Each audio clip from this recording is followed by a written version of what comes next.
watching WagerTalk TV. My name is Minty, and you can find me on Twitter at Minty Bets. Today I'm joined by Brian Leonard at B Leonard Sports on Twitter and Marco D'Angelo at Marco in Vegas. Today we're going to talk about how to bet on baseball. Now, I think that, well, not how to bet at baseball, but how to win at betting baseball.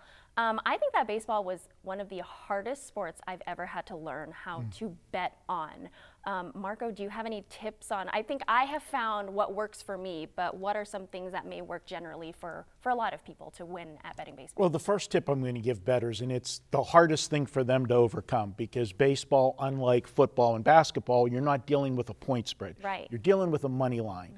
And in most people's minds, they can't wrap themselves around betting the team that's supposed to lose getting a price, okay?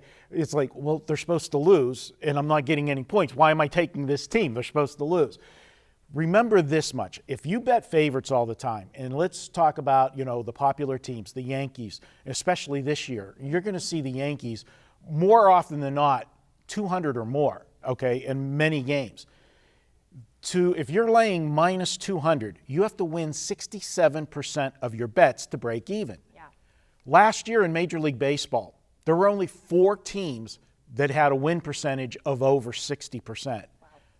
And none of them were over 65, okay? Wow. You can't win betting big favorites. You've got to wrap your mind around it and understand it. And if you look at the bottom end of the scale too, Brian, there'll be a couple teams every year. We've had Baltimore, Detroit that have been really bad. But if you look at the majority of the teams, you're going to find them in that 43% to 53% win percentage. And if you're taking underdogs, that's all you got to do. Yeah. I mean, you're going to be able to find the spots, but you've got to change your perspective and understand to take that dog. That's the first tip I have. First tip. Brian, what's yours? Yeah, it's very similar to that. Make your own numbers. And we talked about this a little bit in the last video. But in baseball, you have 30 teams. You have usually a 5-man rotation. But most teams during the year have 10 starting pitchers. Right. So you have 10 times 30. You got 300 pitchers that you need to handicap.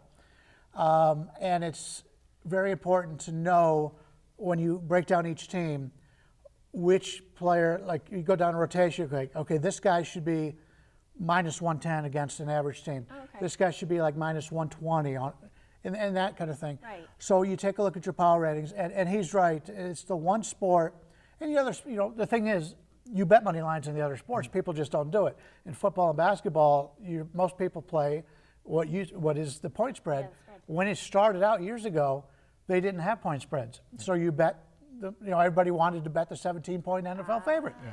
And they couldn't get any money on their side, and that's how they came out with the point spread. But yeah, you have to be able to, since there are 300 pitchers, you've got 300 different combinations basically, as opposed to an NBA team where you got 30, 32 teams or whatever, you're getting the same people every night. Yeah. So I think that's why baseball works out better for underdogs, because you can have, many times you can have a number 3 starter for an average team against a number 5 starter for a really good team. And people just look, hey, that's a really good team, and they're going to be betting that team, whereas you've got the better pitcher going for the underdog. Pitcher is very important. Very important. Yeah. Baseball more than any other sport, Minty, the pitcher, well, it used to be back in the day, 80 to 85% of the game, because he would pitch basically till his arm fell off. They would leave pitchers in. Now it is a game of relief pitchers, and managers have become, pitch count oriented. They have a setup guy for the 7th inning. They have, then they've got their setup to the closer guy.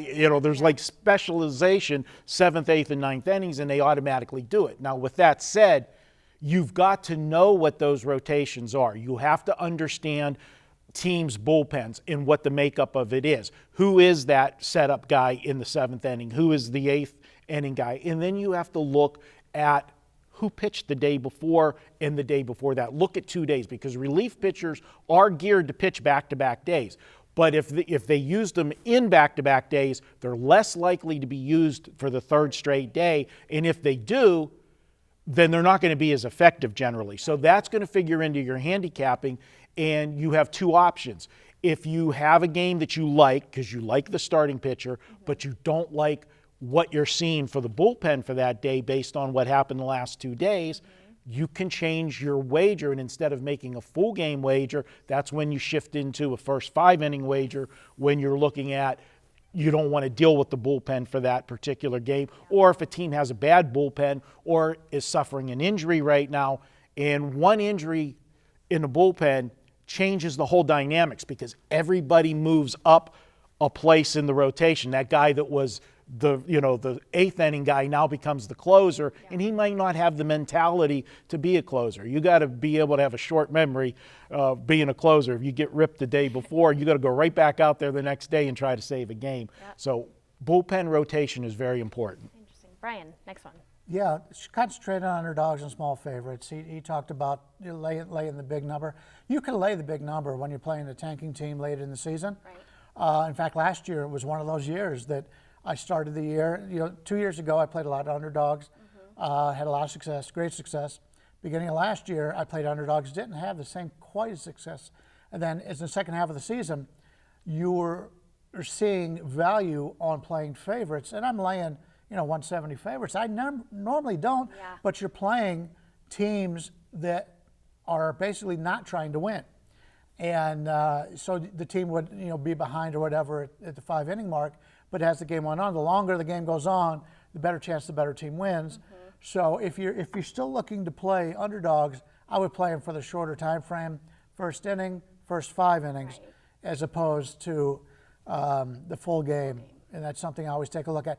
And these things weren't available when we were younger. They never had the first inning. They just come out with the first 5 inning. So there's many more chances to make money in baseball now than there was in the past. Marco, what else? Last tip I'll give you for baseball, of any sport, to me, I feel baseball is the streakiest sport of all the sports. Teams go on 7, 8 game winning streaks, both, or losing streaks. Don't jump in front of streaks, ride them out, because when you're riding a streak, remember this, you're going to lose eventually. You're guaranteed a loser, but there's an infinite number of times you can win when you're riding the streak, whether you're riding a winning streak or riding a losing streak. You always hear people say, this team's due to lose. They've won 8 in a row. No, don't step in front of it, because you're guaranteed one winner, but that's all you're going to get. You could lose 4 or 5 times before you get to that one winner. If you're betting riding the streak, you can win 4 or 5 times before you lose. I kind of disagree slightly. Really? Uh-oh. When you're betting on a streak, you're paying more in the most part than what it's worth. Everybody knows a team on a streak, so everybody wants to bet on that team. So instead of laying 150, you're laying 180. There's a number there that's the right side at the right number. And sure, I agree. If everything's going really right for a team, you'd prefer to bet on that side. But keep in mind what the line is. But one of the things that we've done the last few years, live betting. Live betting in baseball. Oh yeah, is, that's to me, fun. it's great because you could see what the umpires are calling. Everybody, you're supposed to have a regular strike zone. Everybody has it. Right. No, they don't. Each umpire, at least for the next couple of years until they put the robots back there, they have their own home plate umpire, and they have their own strike zone. If you see the batters complaining about bad pitches or the pitchers complaining, that's a tip-off to betting the over or the under in the game. Based on that, if the pitchers are complaining that they're not getting any calls, you want to bet the over. Right. If the batters are complaining that, hey, that was a ball, you want to bet the under. And it's something that's new information that you didn't have before the game started. And to jump on the in-game betting as well, Brian, how many times have you seen the underdog take a 1-0 lead? And because of baseball and the frequency of scoring is not like it is in a basketball game or whatever, you'll see a big shift in the in-game market. And if you get one of these bad teams that doesn't have a good bullpen, you could take the better team. As Brian said earlier in the video, the longer a game goes on, the better the chance for the better team to get it. So if a team, I'm not going to bet a bad team that falls behind, but I will look at different instances to get a better price on somebody that falls behind 1-0 or something. Love it. All right. Thank you, gentlemen. $9 Monday at wagertalk.com and sportsmemo.com. All daily packages for Monday's action are only $9, including any 5% best bets normally priced at $40.